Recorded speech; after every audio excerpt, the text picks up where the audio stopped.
Hello, this is Sarah. I want to explain question number 5 of homework 1. This is a very interesting question. Um, there are two methods for getting tests from people. The first method is the normal method, regular method that is used. We have 100 people and we take one test from each of them, so we should take 100 tests. The second method is very interesting. In this method, we get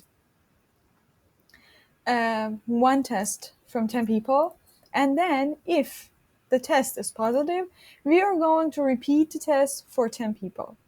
So in this case, we're going to have 11 tests. So if we think of this problem as a set, as a space S, we can partition this space into two subspace.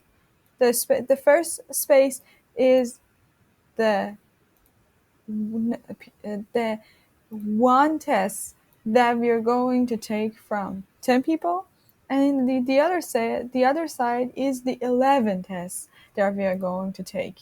And now we're talking about 10 people for now, and then we're going to scale the result to 100 people. So I'm going to define a random variable, which is x, and the meaning of this random variable is the number of tests for 10 people. And we want to compute the average of this for uh, for the people that we have. And the meaning of average in the probability is the expected. We want to compute the expected value for x.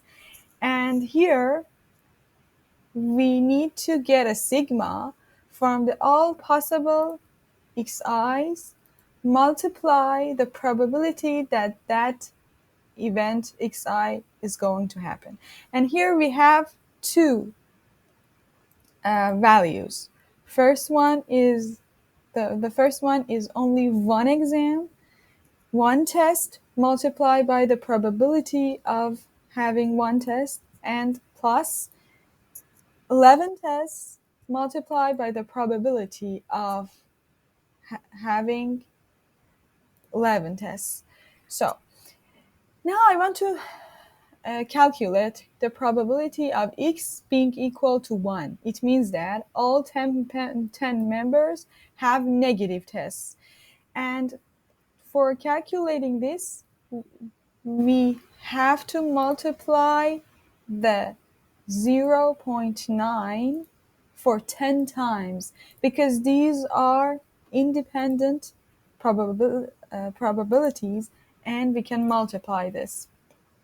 And so we have the probability of x being equal to 1, and then we want to calculate the probability of x being equal to 11. So what does that mean? It means that at least one of the members between those 10 people has a positive result. So we can calculate this so this is the complement of the other probability that we have already calculated, which is 1 minus probability of x being equal to 1.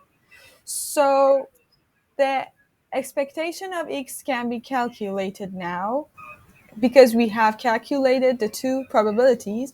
So the number of tests for 10 people is 7.5.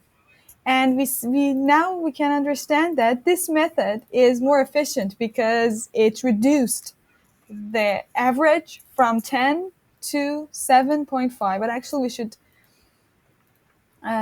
think about this, that this is the expectation, not the average itself. And so we can scale this for 100 people, and we will multiply this number to 10, and then we will go to 75. So we need to take 75 tests for 100 people. Thank you.